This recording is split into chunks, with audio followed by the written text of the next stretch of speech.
Hello, good afternoon students. Today we are start types of chemical reaction. Types of chemical reaction. These are the most important topics for board exams. Most of the questions are formed from these topics. First reaction is combination reactions.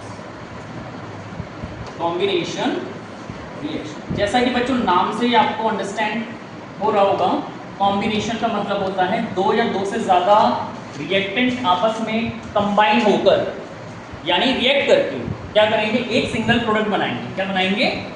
Single product. इस reaction की पहचान ये है कि इसमें हमेशा single product ही बनता है, यानी एक से ज़्यादा प्रोडक्ट नहीं बनते हैं। कैसे? पहले इसकी डेफिनेशन समझ लेते हैं। और reaction in which two or more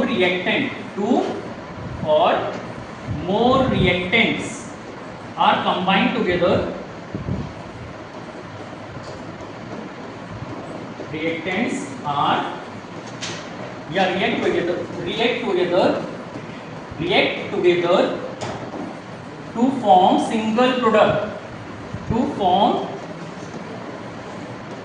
single product. तो ये इसकी पहचान है कि इस रिएक्शन में हमेशा सिंगल प्रोडक्ट ही बनेगा, एक प्रोडक्ट के अलावा दूसरा प्रोडक्ट कभी नहीं बनता। ठीक है ना? इसके एग्जांपल हैं जैसे calcium oxide react with water. Calcium oxide क्या होता है बेटा? चूना। चूने में पानी मिलाते हैं ना, तो क्या बनता है? चूने का पानी, जिसे बोलते हैं lime water, CaOH2। Calcium hydroxide क्या बनता है? Calcium hydroxide. अब यहाँ पर कोई और प्रोडक्ट नहीं बनेगा, केवल कैल्शियम हाइड्रोक्साइड बनता है। लेकिन इस रिएक्शन में एक खास बात है कि जब हम चूने में पानी मिलाते हैं, चूने में क्या मिलाते हैं? पानी मिलाते हैं, तो जिस बर्तन में चूना रखा हुआ होता है वो गर्म हो जाता है। इसका मतलब इसमें हीट भी रिलीज होती है। कुछ कॉम्बिनेशन रिएक्शन ऐसी होती हैं जिनमें हीट भी रिलीज होती है। कॉम्बिनेशन रिएक्शन में क्या होती है बेटा? हीट भी रिलीज होती है। तो हीट जिसमें रिलीज होती है उसे एक्सोथर्मिक रिएक्शन भी कहते हैं। क्या कहते हैं? Exothermic reaction. यस सर, जैसे इसके अलावा जितने यूटेंसिल्स के अंदर वो चूना रहता है वो गर्म हो जाता है, तो वो गर्म कैसे होता है? कैसे पता पड़ता है? जब आप किसी मान लो कांच के बर्तन में आपको रखा है, चूना रखा है और उसमें पानी ऐड कर रहे हो, तो उसके सरफेस को जब आप टच करोगे ना, तो वो हल्की सी गर्म हो जाएगी। पहले से क्या हो जाएगी? गर्म हो जाएगी, जिससे आपको पता पड़ेगा कि इसमें हीट भी रिलीज हो रही है ना। बर्तन को आप टच करोगे तो वो गर्म महसूस होगा। ऐसा क्यों होता है? क्योंकि यहाँ पे क्या होते हैं, केमिकल ऑक्साइड ब्रेकडाउन होता है केमिकल और ऑक्सीजन आयंस में, Ca2+ एंड ऑक्साइड आयन में, और H2O ब्रेकडाउन होता है यहाँ पे OH- ion plus hydrogen ions में। ठीक है?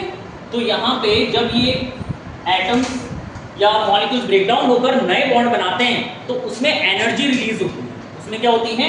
एनर्जी रिलीज होती है। कैल्शियम हाइड्रोक्साइड के साथ रिएक्ट करके कैल्शियम हाइड्रोक्साइड COH2 बना लेगा, क्योंकि इसका डबल चार्ज होता है 2+, इसलिए यहाँ पर ऑक्साइड हाइड्रोक्साइड के नीचे 2 आता है, और OH- सिंगल चार्ज होता है, इसलिए Ca के नीचे हम कुछ भी नहीं लिखते हैं, 1 लिखोगे कोई फर्क नहीं पड़ता। ठीक है ना? इसलिए यहाँ पर क्या होती है, नए इसमें क्या होता है, देखो कोई भी केमिकल रिएक्शन होती है तो दो बातें होती हैं, पुराने बॉन्ड ब्रेकडाउन होते हैं, नए बॉन्ड बनते हैं। यहाँ पर क्या हो रहा है, देखो कैल्शियम ऑक्साइड में जो बॉन्डिंग है ये ब्रेकडाउन हो रही है और नए बॉन्डिंग हो रही है कैल्शियम और हाइड्रोक्साइड में। अगर एक्चुअली केमिकल रिएक्शन यही है, breakdown of old bonds and formation of new bond. ठीक है? ठीक है, ओल्ड बॉन्ड्स किसमें? कैल्शियम और ऑक्सीजन में ब्रेकडाउन हुए, और यहाँ पे H और OH वाटर के जो आयन है वो ब्रेकडाउन हुए, नए रिश्ते बन गए, यानी कैल्शियम हाइड्रोक्साइड के साथ जुड़ के क्या बना रहा है? कैल्शियम हाइड्रोक्साइड बना रहा है। यहाँ पर सिंगल प्रोडक्ट बन रहा है बेटा। बाकी इसके अलावा बहुत सारी केमिकल रिएक्शन भी हैं इसके अलावा, जैसे C+O2 CO2, that is the example of combination reaction, single product बन रहा है। H2+ O2 गिव्स H2O, इसमें भी क्या हो रहा है? सिंगल प्रोडक्ट बन रहा है। इसी तरीके से N2+ H2, ये एग्जांपल आप पहले कर चुके हैं। N2+ H2 gives NH3। इन सब में एक ही बात कॉमन है क्या है बेटा, सिंगल प्रोडक्ट। किसी में भी देख लो दो प्रोडक्ट नहीं बनेंगे, क्या बनेंगे, केवल एक सिंगल प्रोडक्ट बनेगा। ठीक है, तो नेक्स्ट इसके बाद जो नेक्स्ट रिएक्शन है आती है डिकम्पोजिशन रिएक्शन, वो हम कल करेंगे। ठीक है, थैंक यू।